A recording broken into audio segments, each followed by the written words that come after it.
प्रधानमंत्री नरेंद्र मोदी ने नई दिल्ली में की फिजी के प्रधानमंत्री सिटिवेनी राबुका से मुलाकात। कई समझौता ज्ञापनों का हुआ आदान प्रदान। भारत फिजी को देगा ट्रेनिंग व इक्विपमेंट में सहयोग।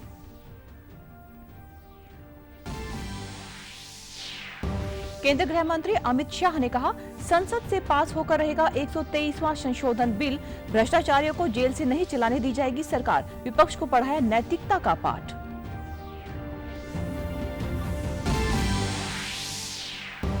विधानसभा सत्र के दूसरे दिन यमुना की सफाई पर हुई चर्चा। सीएम ने कहा, विपक्ष के कार्यकाल में यमुना रही उपेक्षित, अब तेजी से चल रहा सफाई का कार्य। 4 माह में यमुना से निकाला 16,000 मीट्रिक टन कचरा। और खेल राज्य मंत्री गौरव गौतम ने पलवल में किया स्वच्छता अभियान 2025 का शुभारंभ। हर गली मोहल्ले की होगी सफाई। 7 नवंबर तक चलेगा अभियान। कहा, स्वच्छता हर देशवासी की जिम्मेदारी। नमस्कार, मैं हूं पायल। अब समाचार विस्तार से। प्रधानमंत्री नरेंद्र मोदी ने आज हैदराबाद हाउस में फिजी के प्रधानमंत्री सिटिवेनी राबुका से मुलाकात की। दोनों नेताओं ने भारत और फिजी के बीच लंबे पुराने रिश्तों को और मजबूत करने के तरीकों पर चर्चा की। पीएम मोदी और फिजी के पीएम राबुका ने द्विपक्षीय वार्ता के बाद संयुक्त प्रेस कॉन्फ्रेंस को संबोधित किया। भारत फिजी द्विपक्षीय वार्ता के बाद कई महत्वपूर्ण समझौता ज्ञापनों का आदान प्रदान करेगा। संयुक्त प्रेस कॉन्फ्रेंस को संबोधित करते हुए पीएम मोदी ने कहा, मैं पीएम राबुका और उनके प्रतिनिधिमंडल का भारत में स्वागत करता हूं। 2014 में 33 वर्षों के बाद किसी भारतीय प्रधानमंत्री ने फिजी की धरती पर कदम रखा था। प्रधानमंत्री मोदी ने आगे कहा कि भारत और फिजी के बीच आत्मीयता का गहरा नाता है। 19वीं सदी में भारत से गए 60,000 से अधिक गिरमिटिया भाई बहनों ने अपने परिश्रम और पसीने से फिजी की समृद्धि में योगदान दिया है। उन्होंने फिजी की सामाजिक और सांस्कृतिक विविधता में नए रंग भरे हैं। उन्होंने कहा कि हमने रक्षा और सुरक्षा क्षेत्र में आपसी सहयोग को मजबूत करने का निर्णय लिया है। इसके लिए एक एक्शन प्लान तैयार किया गया है। फिजी की सिक्योरिटी को सशक्त करने के लिए भारत से ट्रेनिंग और इक्विपमेंट में सहयोग भी दिया जाएगा। साइबर सिक्योरिटी और डेटा प्रोटेक्शन के क्षेत्रों में हम अपने अनुभव साझा करने के लिए तैयार हैं। हम एक मत हैं कि आतंकवाद पूरी मानवता के लिए बहुत बड़ी चुनौती है। आतंकवाद के खिलाफ हमारी लड़ाई में सहयोग और समर्थन के लिए हम प्रधानमंत्री राबुका और फिजी सरकार का आभार व्यक्त करते हैं। हमने तय किया है कि फिजी यूनिवर्सिटी में हिंदी और संस्कृत पढ़ाने के लिए भारतीय शिक्षक भेजे जाएंगे और फिजी के पंडित भारत आकर प्रशिक्षण लेंगे और गीता महोत्सव में भी भाग लेंगे। मैं प्रधानमंत्री राबुका और उनके डेलीगेशन का भारत में हार्दिक स्वागत करता हूं। 2014 में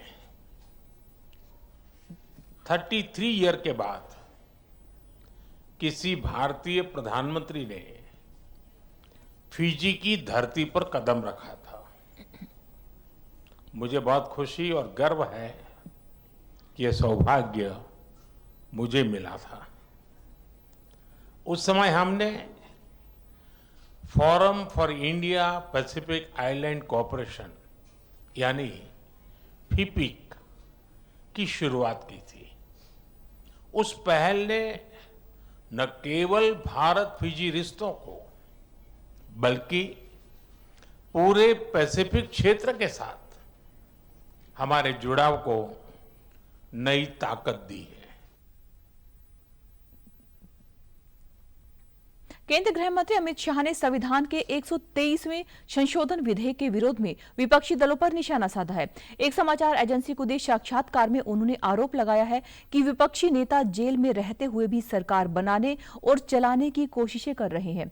उन्होंने विधेयक के खिलाफ विपक्षी दलों के विरोध को अलोकतांत्रिक बताया। उन्होंने इस बात पर जोर दिया कि प्रधानमंत्री नरेंद्र मोदी ने ही इस विधेयक के तहत प्रधानमंत्री पद को लाने पर जोर दिया था।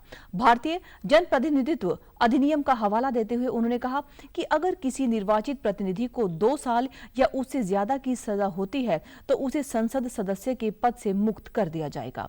130वें संशोधन विधेयक पर संयुक्त संसदीय समिति यानी कि जेपीसी के विपक्ष द्वारा बहिष्कार पर उन्होंने कहा कि जेपीसी अपना काम करेगी और मौजूदा लोग भी काम करेंगे। तुरंत इंटरवीन करना पड़ेगा। किसी चुने हुए प्रतिनिधि को खारिज करने का प्रावधान हुआ है। मैं तो उल्टा कहता हूं, इससे यस और नो जो होना है वो जल्दी हो जाए। हमारी कोर्ट भी कानून की गंभीरता को समझती है। मेरा बहुत स्पष्ट मानना है, मेरी पार्टी का मानना है, देश के प्रधानमंत्री का मानना है कि इस देश में कोई भी मुख्यमंत्री हो, मंत्री हो या प्रधानमंत्री हो, जेल में रहकर सरकार नहीं चला सकती। हरियाणा विधानसभा के मॉनसून सत्र के दूसरे दिन की कार्यवाही दोपहर 2 बजे के साथ शुरू हुई। सत्र में प्रश्नकाल के दौरान एक प्रश्न पर अपनी प्रतिक्रिया देते हुए मुख्यमंत्री नायब सिंह सैनी ने कहा कि पिछले दिनों जब दिल्ली में विपक्ष की सरकार थी, उस दौरान यमुना नदी की स्थिति बेहद खराब थी। बातें तो बहुत हुई, लेकिन वास्तव में धरातल पर यमुना को साफ और स्वच्छ करने के लिए कोई ठोस कदम नहीं उठाया गया। उन्होंने कहा कि प्रधानमंत्री ने इस विषय का संज्ञान लिया है और उनके निर्देश पर हाल ही में दिल्ली में एक बैठक आयोजित हुई, जिसमें वे स्वयं, दिल्ली के मुख्यमंत्री और केंद्रीय जल संसाधन मंत्री उपस्थित रहे। इस बैठक में यमुना नदी की स्वच्छता के लिए एक संयुक्त समिति का गठन किया गया है और इस पर तेज गति से कार्य किया जा रहा है। मुख्यमंत्री ने बताया कि पिछले 4 महीनों में यमुना से 16,000 मीट्रिक टन कचरा निकाला गया है और यमुना को स्वच्छ बनाने के लिए दिल्ली में सीवरेज ट्रीटमेंट प्लांट भी स्थापित किए जा रहे हैं। मां यमुना अब स्वच्छ हो रही है और यह हरियाणा सरकार का दृढ़ संकल्प है।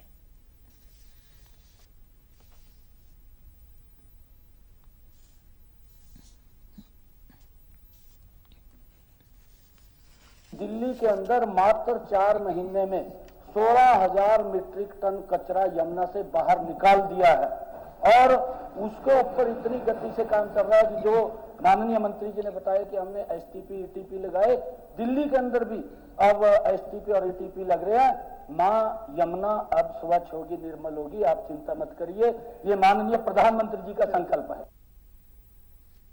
चंडीगढ़ में आज हरियाणा कांग्रेस विधायक दल की बैठक आयोजित हुई, जिसके बाद वोट चोरी के मुद्दे पर चुनाव आयोग के खिलाफ प्रदर्शन किया गया।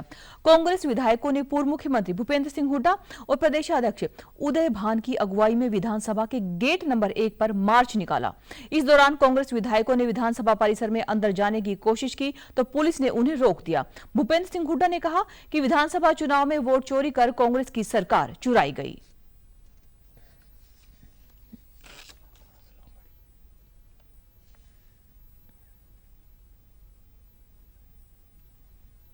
हरियाणा में जो है कांग्रेस की सरकार चुराई गई है। उसी बात का जवाब दिया था मैंने जिस दिन यहाँ आया कि राहुल गांधी एफिडेविट दे, मैंने उस दिन कहा था कि इलेक्शन कमीशन एफिडेविट दे, कोई डुप्लीकेट वोट नहीं है, कोई ऐसी वोट नहीं है, हम साबित करेंगे, दे एफिडेविट।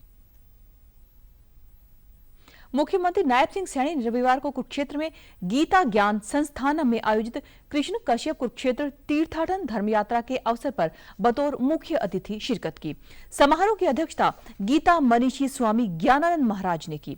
मुख्यमंत्री ने गीता पूजन के साथ विधिवत रूप से समारोह की शुरुआत भी की। मुख्यमंत्री ने कहा कि कश्मीरी हिंदू प्रकोष्ठ अपनी समृद्ध संस्कृति को बचाने और बढ़ाने के लिए प्रयास कर रहा है। इस दिशा में युवाओं को आगे लाए जाने की आवश्यकता है ताकि वह अपनी संस्कृति से जुड़े और अपनी संस्कृति रीति नीति को और आगे लेकर जाए।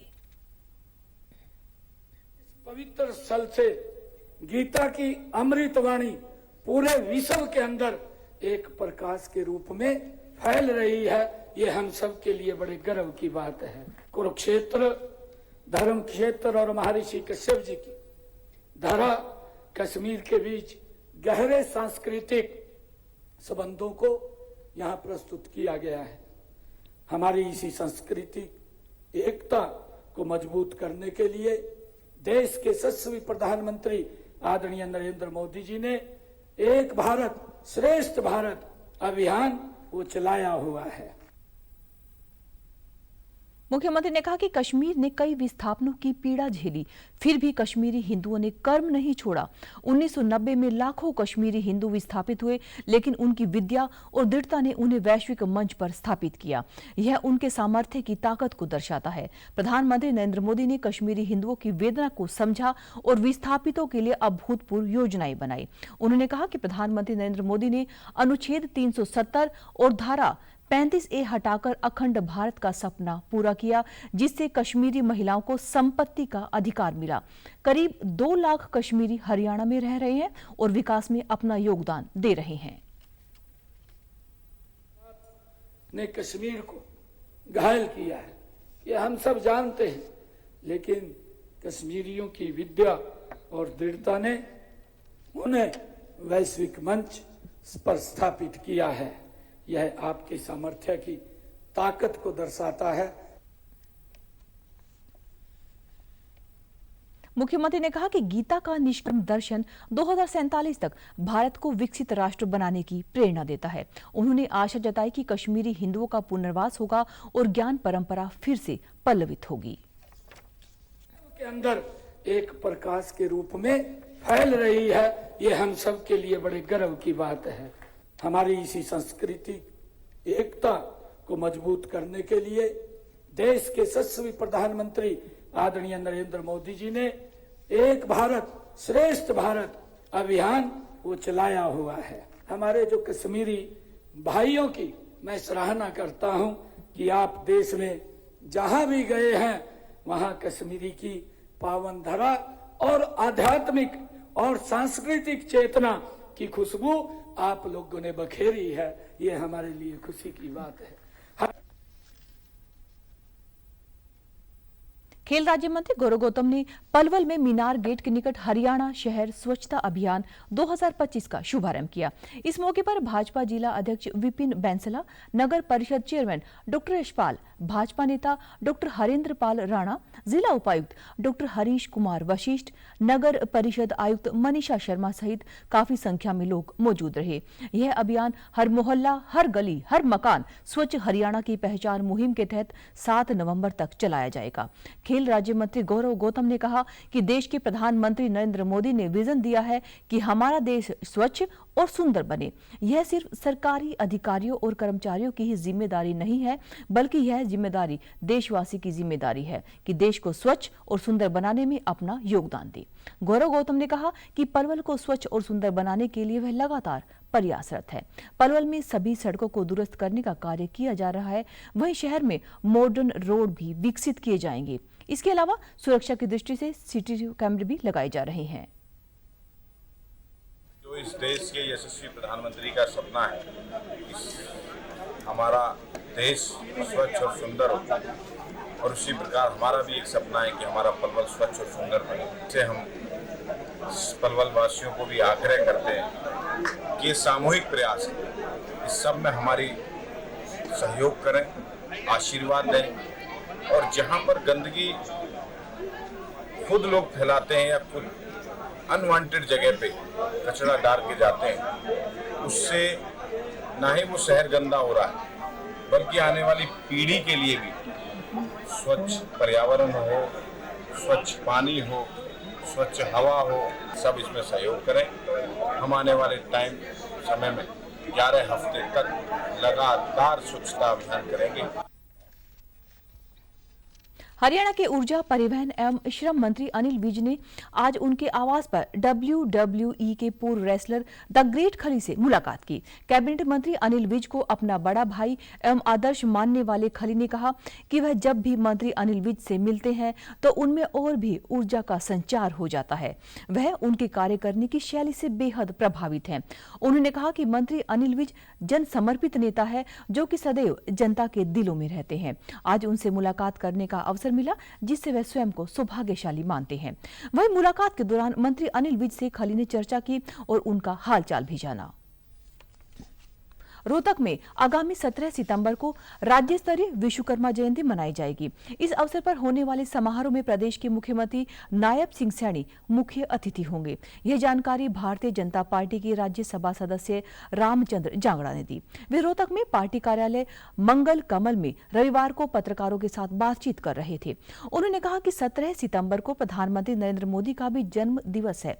ऐसे में रोहतक में होने वाले समारोह में मुख्यमंत्री के अलावा मंत्रिमंडल के अन्य सदस्य भी शिरकत करेंगे।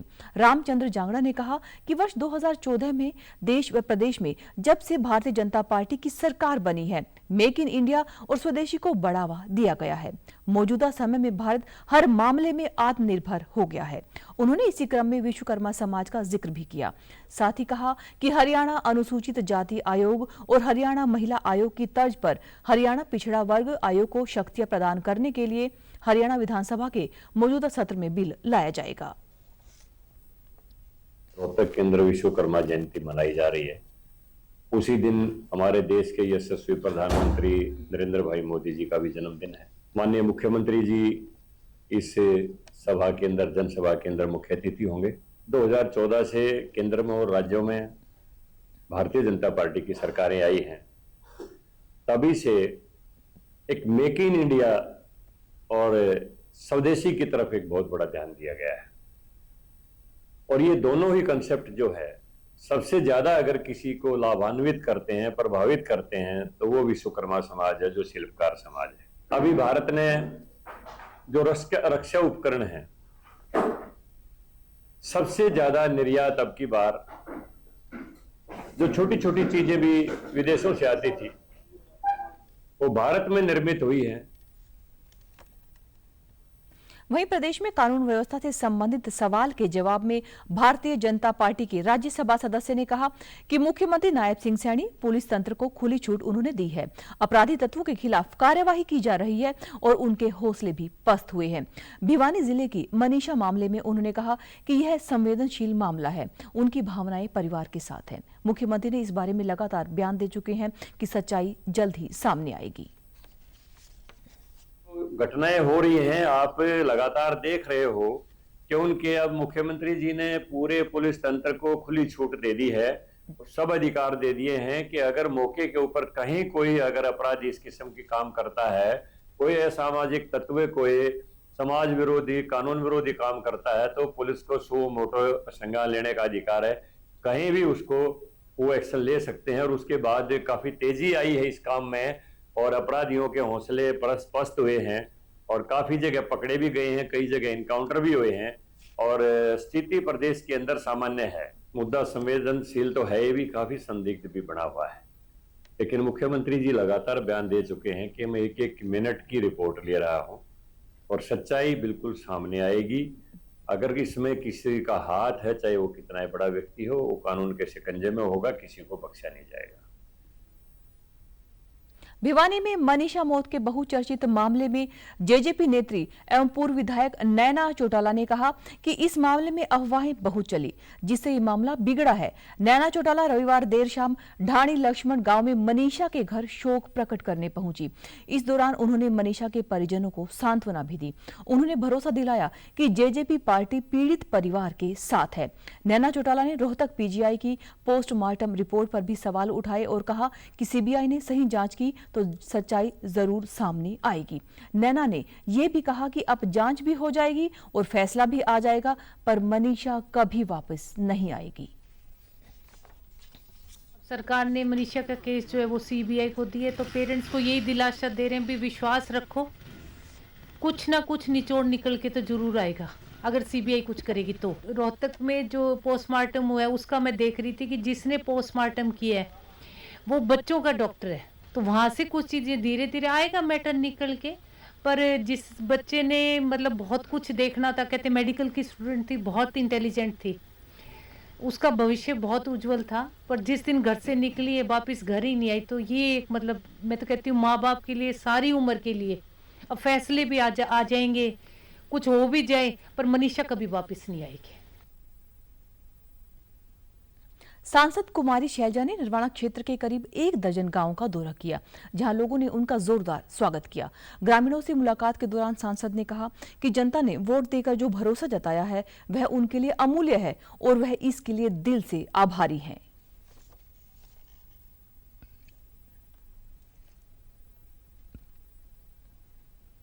लोगों में देखो उत्साह है, लोगों ने वोट दिया है, उनका धन्यवाद कर रहे हैं। लोग अभी भी बहुत प्यार से मन से स्वागत कर रहे हैं, लेकिन कई जगह जो देखने में आया है बदले की भावना से यहाँ पर काम करने की कोशिश है। बदले की भावना से तो शासन चल नहीं सकता। विकास के लिए लोगों में बहुत इच्छाएं थी, लेकिन ये सरकार उन इच्छाओं को पूरा नहीं कर पा रही, क्योंकि विकास तो इनका एक दिखावा था और जमीन पर कुछ हो नहीं रहा। जगह जगह हमने देखा हमारे मनरेगा के साथी बहनें सामने आकर खड़ी हो रही हैं, उनको काम नहीं। सरकार क्लेम कुछ और करती कि हम मनरेगा में सबको काम दे रहे हैं, लेकिन काम है ही नहीं, दे ही नहीं रहे हैं।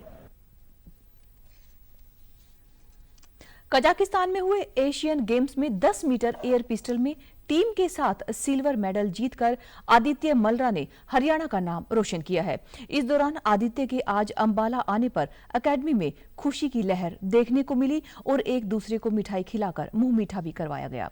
आदित्य के माने तो वे 2028 में होने वाले ओलंपिक में सर्वजोत के साथ मिलकर खेलेगा और मेडल लेकर आएगा। आदित्य ने कहा कि आज के वक्त जहां युवा फोन में लगे रहते हैं, उससे बेहतर उन्होंने खेलों में अपना ध्यान आकर्षित किया और अब देश के लिए मेडल लेकर आए। कजाकिस्तान में वहाँ मेरा टीम सिल्वर मेडल आया है एयर पिस्टल मैन इवेंट। काफी खुशी है कि काफी टाइम से मेहनत कर रहा था तो फाइनली पहली बार इंटरनेशनल मेडल आया। 8 साल से काफी स्ट्रगल रहा है, वो तो सिर्फ पेरेंट्स और कोच जानते हैं मेरे, तो उन्हीं के लिए मेडल लेके आया हूँ मैं और सारा श्रेय उन्हीं को जाता है। भविष्य तो सेम ऐसे ही मेहनत करते जानी और ओलंपिक्स के लिए ही मेन गोल है। ट्रेनिंग करता गया था लेकिन काफी टाइम लगा मुझे यहाँ तक पहुँचने तक और बस पेशेंस रखनी पड़ी और फाइनली अब मेडल आ ही गया है पहला। इस दौरान आदित्य के कोच और परिवार दोनों में ही खुशी का उबाल देखने को मिल रहा है। अपनी खुशी जाहिर करते हुए उन्होंने बताया कि आदित्य सिल्वर मेडल जीतकर आया है, जल्द ही वो और भी आगे बढ़े और देश और अंबाला का नाम रोशन करे। और बहुत ही अच्छा लग रहा है, बेटा जो है पहली बार इंटरनेशनल के लिए गया और जो वहाँ जो है इसका सिल्वर मेडल आया एशियन चैंपियनशिप, तो काफ़ी अच्छा लग रहा है। और का बहुत सहयोग है अभिषेक राणा जी का, तो उनकी देखरेख में ये पिछले 9 साल से यहाँ पे मेहनत कर रहा है। जैसे कि हमने पिछले साल 2024 में पेरिस ओलंपिक में ब्रोंज मेडल जो सर्वजोत सिंह ने हासिल किया और उसके बाद नेक्स्ट अभी जो हमारा मेडल है आदित्य मालरा, अभी एशियन चैंपियनशिप कजाकिस्तान में जो भी रिसेंटली चल भी रही है और आदित्य आज अकेडमी वापस पहुंचा है, तो सभी जो हमारे यहाँ के शूटर्स हैं काफी खुश हैं। कजाकिस्तान में हुए एशियाई गेम्स में कपिल बैसला ने गोल्ड मेडल प्राप्त करके केवल अपने क्षेत्र का नहीं बल्कि देश का नाम भी रोशन किया है। इसको लेकर फरीदाबाद में केंद्रीय राज्य मंत्री अश्विनी पाल गुर्जर और मुख्यमंत्री के मीडिया कोऑर्डिनेटर मुकेश शर्मा ने कपिल बैसला का जोरदार स्वागत किया है। 16वें एशिया निशानेबाजी चैंपियनशिप में भारत को स्वर्ण पदक दिलाने वाले कपिल बैसला का कहना है कि उसके इस गोल्ड मेडल लाने में उनके कोच और परिवार वालों का काफी सहयोग है। उन्होंने कहा कि जो वह भी मेहनत करता है वह लक्ष्य को जरूर प्राप्त कर सकता है। वहीं केंद्रीय राज्य मंत्री कृष्ण पाल गुर्जर ने भी कहा कि आज बीजेपी सरकार खिलाड़ियों को आगे लाने के लिए प्रोत्साहित कर रही है और साथ ही उनको प्रोत्साहन राशि भी मेडल लाने पर दी जाती है। मुख्यमंत्री के मीडिया कोऑर्डिनेटर मुकेश शर्मा का कहना है कि हरियाणा सरकार खिलाड़ियों के लिए लगातार काम कर रही है और यही कारण है कि आज लगातार हरियाणा के खिलाड़ी खेलों में गोल्ड मेडल लाने का काम कर रहे हैं। 16th एशियन शूटिंग चैंपियनशिप थी, कजाकिस्तान में हुई है और मैंने इसमें गोल्ड मेडल हासिल किया। मेहनत तो मुझसे ज़्यादा मेरे कोच ने की है, ये चीज़ तो आपको वही बता पाएंगे क्योंकि मुझे लगता है कि उन्होंने मुझसे ज़्यादा मेहनत की है। मुझे भरोसा था कि हाँ मैं भी कर सकता हूँ। परिवार का पूरा सपोर्ट मिला, कभी किसी चीज़ की कमी नहीं। गौरव गौतम जी है हमारे स्पोर्ट्स मिनिस्टर, उन्होंने भी मुझे काफ़ी अच्छा सपोर्ट करने के लिए बोला है। ओलंपिक तक वो मेरे साथ है, तो उन्होंने बोला है कि तन मन धन हर तरह से वो। निश्चित रूप से हरियाणा सरकार की जो खेल नीतियां हैं उसके कारण से आज का जो खिलाड़ी है वो उत्साहित है और वो पदक लाकर भारत की और भारत की शान पूरी दुनिया में फैला रहा है। मैं इनके आगामी भविष्य के लिए, उज्जवल भविष्य के लिए शुभकामनाएं देता हूँ, बधाई देता हूँ कि आप आगे बढ़िए। बहुत मेहनत करी है बच्चे ने और एशिया में पहला शूटिंग चैंपियनशिप का पहला गोल्ड मेडल जो खाता है इसमें खोला और गोल्ड मेडल से शुरुआत करी। भारत को पहला गोल्ड दिलवा के 16th जो एशियन शूटिंग चैंपियनशिप कजाकिस्तान में चल रही है उसकी जो लाइन स्टार्ट करी और धीरे धीरे बाकी सभी बच्चे भी मेहनत करके आगे मेडल्स ला रहे हैं अलग अलग इवेंट्स में। यहाँ से लगभग 200 बच्चे हैं अलग अलग इवेंट्स में और बच्चों की बाइयां राइफल है, पिस्टल, जैसे कि इसका जो मेन इवेंट है वो 10 मीटर जूनियर पिस्टल मैन है। यमुनानगर के गांव जडोदी के रहने वाले 2009 बैच के बिहार कैडर के आईपीएस डीआईजी बाबूराम को केंद्रीय सरकार के द्वारा उनकी असाधारण वीरता व अपने कार्यों के प्रति ईमानदार व मेहनत के लिए वीरता पुरस्कार देने की घोषणा की गई है, जिससे गांव में खुशी की लहर है। नागरिक अभिनंदन समारोह में बोलते हुए डीआईजी बाबूराम ने कहा कि उनके लिए यह बड़ा भावुक करने वाला पल है कि इस छोटे से गाँव से आज दिल्ली में व पहले बिहार प्रदेश में उन्हें बड़ी जिम्मेदारी मिली व उन्हें असाधारण वीरता के लिए वीरता पुरस्कार देने की घोषणा की गई। इस सफलता के पीछे उन्होंने गांव में रहने वाले सभी लोगों, अपने परिवारजनों का धन्यवाद किया। चाहे कुछ भी काम करे ज़िंदगी में, सरकारी नौकरी करे, प्राइवेट सेक्टर में नौकरी करे या बिजनेस करे या कोई भी काम करे, तो उसमें एकाग्रता, फोकस बहुत ज़रूरी है। सही माहौल ज़रूरी है। जिस माहौल के बीच में हम रहते हैं, जैसी हमारी संगति होती है, निश्चित रूप से हम वैसे ही बनते हैं।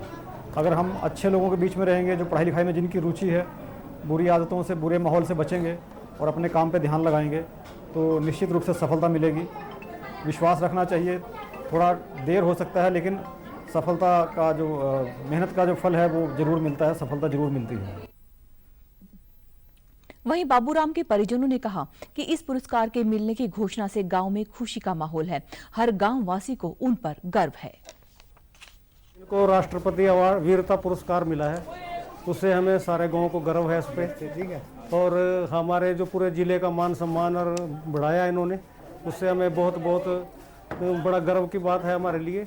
और ये सारे एरिया के गर्व की बात है कि हमारे डीआईजी साहब जो हैं, हमारे आईपीएस अफसर हैं यहाँ के, और बहुत बहुत धन्यवाद के पात्र हैं।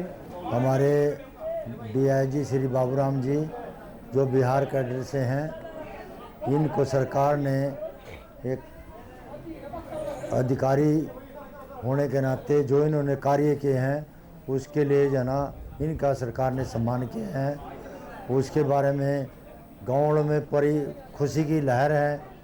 और हमें भी सबसे बड़ी खुशी है कि हमारे एरिए से श्री बाबूराम जी एक सम्मान लेके आए हैं। हमारे परिवार को बेहद खुशी हुई। और इस गांव में जब हम पहुंचे तो ऐसा माहौल था यहाँ के इनके गांव का बेटा जिसे वीरता पदक मिला है, उससे इसलिए ये लोग बहुत ज़्यादा खुश थे। जी, जैसे ही 15 अगस्त को एक घोषणा हुई कि साहब को वीरता पुरस्कार मिल रहा है, उनके शानदार जो भी कार्यशैली रही है उसके लिए, तो बहुत ही गर्व का अनुभव हुआ। ये हमारे परिवार के लिए, हमारे गांव के लिए, हमारे पूरे यमुनानगर, पूरे हरियाणा के लिए बहुत ही गर्व की बात है। 8 सितंबर से 25 सितंबर तक 40वां राष्ट्रीय नेत्रदान पखवाड़ा मनाया जा रहा है, जिसको लेकर पंचकुला के सेक्टर 6 स्थित सिविल अस्पताल में लोगों को प्रेरित किया जाएगा। ब्लाइंडनेस कंट्रोल प्रोग्राम के deputy director doctor Jagdeep Singh Basu ने इस बारे में जानकारी देते हुए बताया कि राष्ट्रीय नेत्रदान पखवाड़ा मनाया जाएगा। इस पखवाड़े के दौरान लोगों को नेत्रदान के लिए प्रेरित भी किया जाएगा। इसके अलावा जो कॉर्निया से संबंधित बीमारियां हैं, उससे बचने के लिए भी लोगों को जागरूक किया जाएगा। तो इसमें हमारा मेन मकसद है कि जो आई की पुतली, कॉर्निया से संबंधित बीमारियों के बारे में लोगों को अवेयर कराएं और उसका इलाज जो कि आई डोनेशन से, नेत्रदान से ही पूरा हो सकता है। क्योंकि नेत्रदान से हम कॉर्निया लेके जिस व्यक्ति को, जो बीमार पेशेंट है, अंधा है या जिसका दृष्टि दोष है, उसका कॉर्निया बदलते हैं। तो ये एक गंभीर समस्या है। आज की डेट में हरियाणा में लगभग 8000 के करीब मरीज हैं जिनको की प्रत्यारोपण की ज़रूरत है। पर फिलहाल हम साल भर में तकरीबन 2000 के अराउंड आई डोनेशन कर पाते हैं और 1000 के करीब प्रत्यारोपण हर साल होते हैं। पाकिस्तान के लिए जासूसी के आरोप में गिरफ्तार ज्योति मल्होत्रा को आज व्यक्तिगत रूप से अदालत में पेश किया गया। ज्योति मल्होत्रा की आज 10वीं पेशी थी।